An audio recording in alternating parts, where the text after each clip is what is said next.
नमस्कार दोस्तों, study right YouTube channel में एक बार फिर से स्वागत है। और हम कर रहे थे आरएएस प्रीलिम्स 2023 की प्रिपरेशन, जिसमें हम भारत की पॉलिटी पढ़ रहे थे। और भारत की पॉलिटी में आज का हमारा जो टॉपिक है वो है भारत निर्वाचन आयोग यानी election commission of India. Election commission of India में हम क्या क्या पढ़ने वाले हैं, तो हम इसका इंट्रोडक्शन पढ़ेंगे। उसके बाद में इसके कौन कौन से संवैधानिक प्रावधान हैं, इसकी संरचना क्या है और इसको कौन कौन सी शक्तियाँ प्राप्त हैं, डिटेल से हम डिस्कस करेंगे। तो चलिए शुरू करते हैं। सबसे पहले इसका इंट्रोडक्शन देखते हैं। इंट्रोडक्शन की बात करें तो ये है एक स्वायत्त संवैधानिक निकाय यानी कि ऑटोनोमस कॉन्स्टिट्यूशनल बॉडी है। यदि आपसे पूछा जाए कि भारत निर्वाचन आयोग किस प्रकार का निकाय है, तो वो एक कॉन्स्टिट्यूशनल निकाय है। इसका मतलब ये है कि हमारे संविधान में पहले से इसका जिक्र है।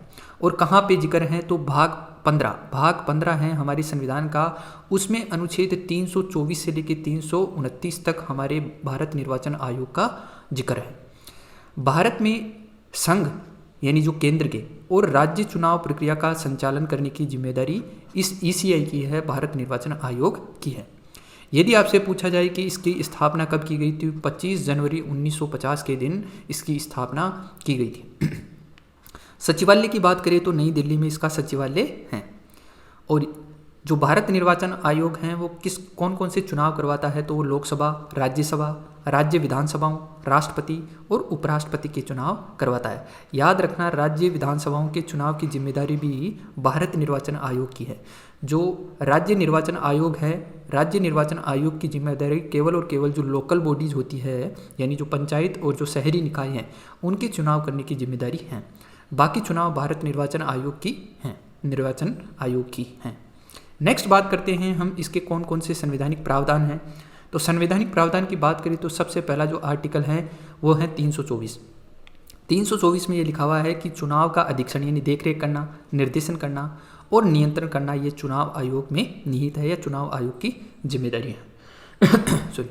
अनुच्छेद 325 में धर्म, जाति या लिंग के आधार पर किसी भी व्यक्ति को विशेष मतदाता सूची में शामिल न करने और इनके आधार पर मतदान के लिए अयोग्य नहीं ठहराने का प्रावधान है। कहने का मतलब है कि इन 3 आधारों पे किसी भी व्यक्ति को ये नहीं कहा जा सकता कि आप मतदान के योग्य नहीं हैं, धर्म, जाति और लिंग के आधार पे। अनुच्छेद 326 में क्या है, तो 326 में है लोकसभा और राज्यों की विधानसभाओं के चुनाव वयस्क मताधिकार पर आधारित होंगे।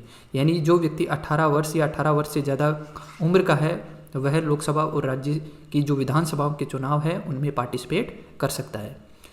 उसके बाद में आता है आर्टिकल 327 और 327 में है विधानसभाओं के चुनाव के संबंध में जो भी प्रावधान हैं उन प्रावधानों के जो शक्तियाँ हैं वो शक्तियाँ कौन तय करेगा, वो शक्तियाँ संसद के द्वारा तय की जाएगी।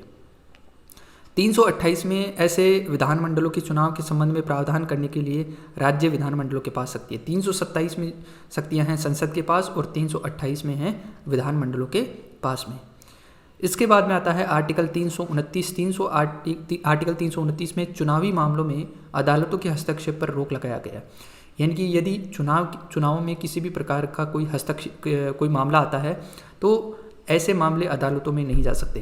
परंतु याद रखना, यदि राष्ट्रपति और उपराष्ट्रपति का चुनाव में किसी भी प्रकार की गड़बड़ी होती है तो वह सुप्रीम कोर्ट में मामला जा सकता है। ध्यान रखना, केवल सुप्रीम कोर्ट में जा सकता है। अब यदि हम इलेक्शन कमीशन ऑफ इंडिया की संरचना की बात करें तो मूल संविधान में या मूल रूप से ये एक सदस्यीय निकाय था, यानी केवल इसमें एक व्यक्ति ही हुआ करता था। लेकिन 1989 में इसमें संशोधन किया गया और इसको बहुसदस्यीय निकाय बना दिया गया। और वर्तमान में ये बहुसदस्यीय निकाय हैं जिसमें एक तो है मुख्य चुनाव आयुक्त और 2 अन्य चुनाव आयुक्त, यानी कि ये 3 सदस्यीय निकाय हैं। वर्तमान में ये 3 सदस्यीय निकाय हैं जिसमें एक है चुनाव आयुक्त, मुख्य चुनाव आयुक्त और 2 अन्य चुनाव आयुक्त हैं।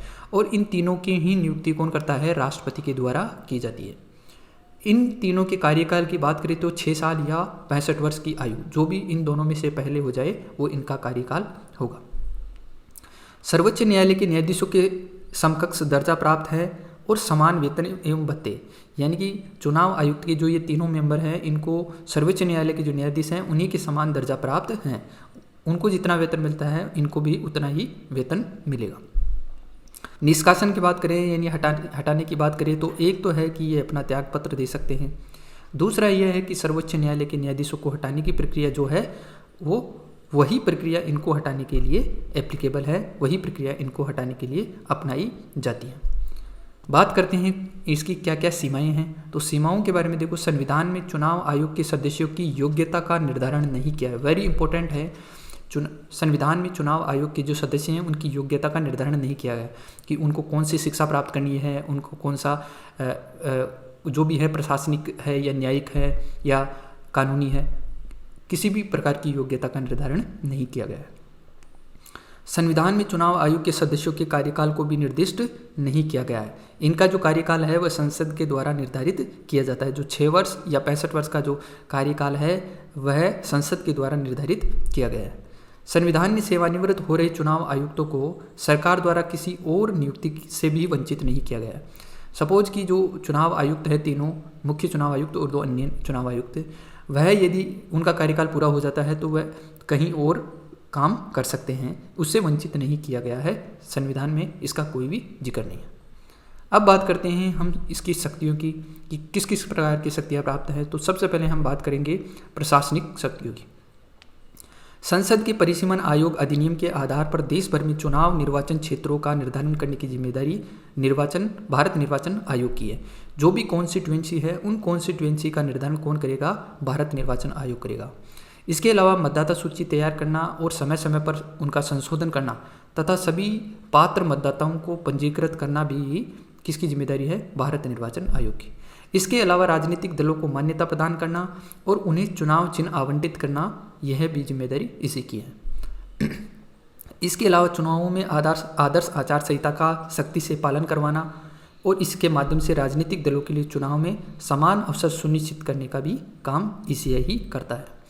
चुनाव कार्यक्रम तय करने की जिम्मेदारी भी ईसीआई की है। तो ये थी प्रशासनिक शक्तियाँ। अब बात करते हैं कि इसकी कौन कौन सी सलाहकार क्षेत्र अधिकार है या फिर अर्ध न्यायिक रूप में इसके पास अधिकार है।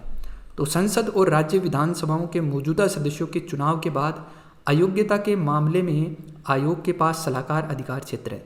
यानी चुनाव के बाद में यदि कोई सदस्य चुनाव में गड़बड़ी में पाया जाता है तो उसको अयोग्य ठहराने की जो जिम्मेदारी है वह ईसीआई की जिम्मेदारी है। और ये शक्तियाँ मतलब जो इनको हटाया जाता है वह राष्ट्रपति या राज्यपाल के द्वारा हटाया जाता है चुनाव आयोग की सिफारिश पर, और ये राज्यपाल और राष्ट्रपति दोनों के लिए ही बाध्यकारी हैं। राजनीतिक दलों के विभाजन विलय से संबंधित विवादों को निपटाने की जो अर्धन्यायिक शक्ति है वो किसके पास है? वो इलेक्शन कमीशन ऑफ इंडिया के पास है। तो ये था हमारा इलेक्शन कमीशन ऑफ इंडिया का एक छोटा सा टॉपिक। आई होप कि आपको समझ में आया होगा। तो स्टडी लाइट यूट्यूब चैनल को सब्सक्राइब करना ना भूलें और बेल आइकन जरूर दबाएं और वीडियो को लाइक और शेयर जरूर करें। धन्यवाद दोस्तों, मिलते हैं अगले किसी लेक्चर में।